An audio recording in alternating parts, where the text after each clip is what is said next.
Buenas, bienvenidos a un nuevo episodio fruto de la colaboración de Tacito.com y Cuadernos Mac. Hoy vamos a ver una aplicación sumamente interesante que por desgracia no la vamos a poder ver completa porque realmente este vídeo va a ser cortito y esta aplicación requiere mucho tiempo para dedicarle, que es Pixelmator. Pixelmator digamos que sería lo que es un hermano pobre de Photoshop, y pobre no en funciones sino en precio, digamos. No podemos compararlo con Photoshop, seamos realistas. Uno es una aplicación de 800 euros y otro es una aplicación que nos vale 40. Pero realmente es una aplicación súper interesante para poder editar nuestras imágenes y realizar nuestras creaciones, digamos. Bien, lo podemos encontrar en la App Store y como veis está por 45 euros, 44,99, y realmente es un precio muy interesante para una aplicación de este calado. Bien, vamos a abrir Pixelmator. La pantalla de bienvenida, abrir nueva imagen, abrir imagen existente o abrir una imagen reciente. Le vamos a dar a cerrar para comenzar. Esto es la interface de Pixelmator. Como veis, tiene paneles flotantes. Tiene un montón de paneles, es decir, no hace falta que los tengamos todos abiertos. Y para decidir cuáles queremos poner o no, tenemos el menú de visualización que nos va a permitir ocultar unos cuantos que no nos hagan falta, por ejemplo, gradientes. Vale. Tenemos un navegador de fotos que nos va a permitir navegar por nuestra librería de iPhoto, librería de Aperture, etc. Tenemos un panel de herramientas que nos va a permitir seleccionar la herramienta. Cada una de estas herramientas tiene un atajo de teclado. Si ponéis el ratón encima os va a aparecer el atajo de teclado. Tenemos un panel de opciones de herramientas que según la herramienta que tengamos seleccionada nos va a ir cambiando de funciones, lógicamente. Son opciones específicas para esa herramienta concreta. Y tenemos un panel de capas. Pixelmator, al igual que Photoshop, trabaja con capas. Es decir, nos va a permitir situar unas capas encima de otras.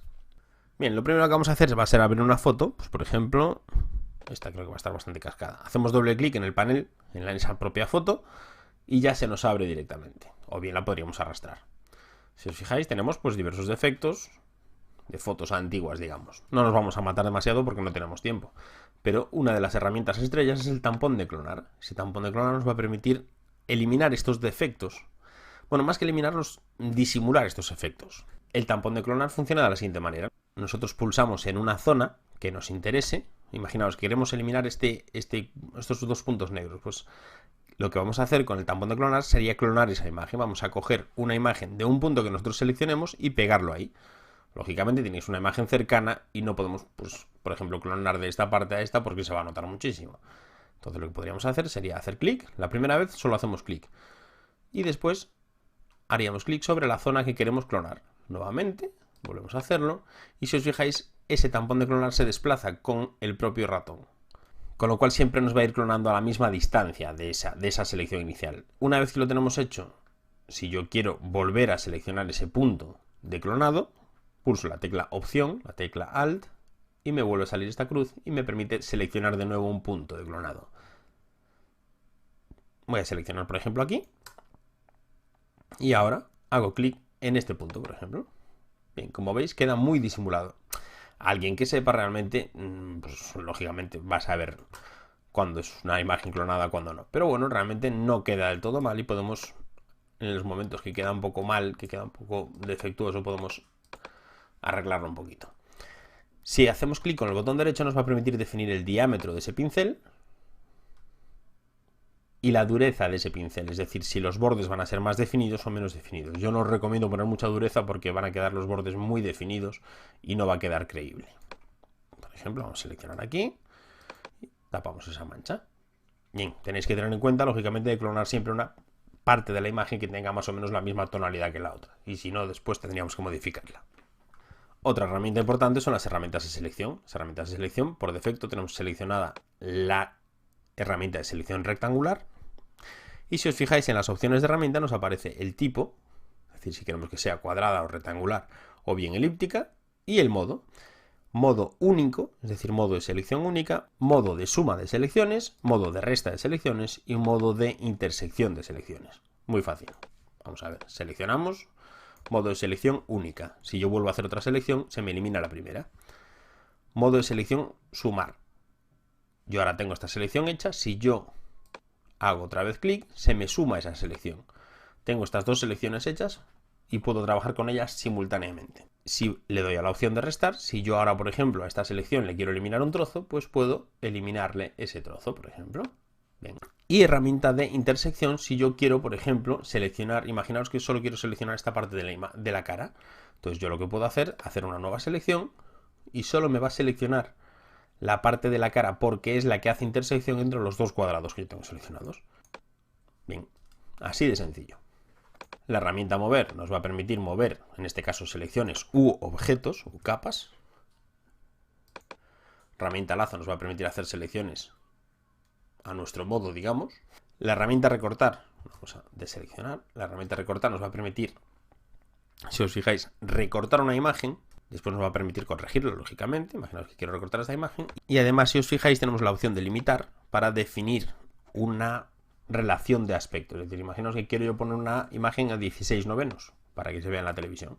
Pues directamente solo me va a permitir realizar esa selección en 16:9. No la voy a poder deformar de ese modo.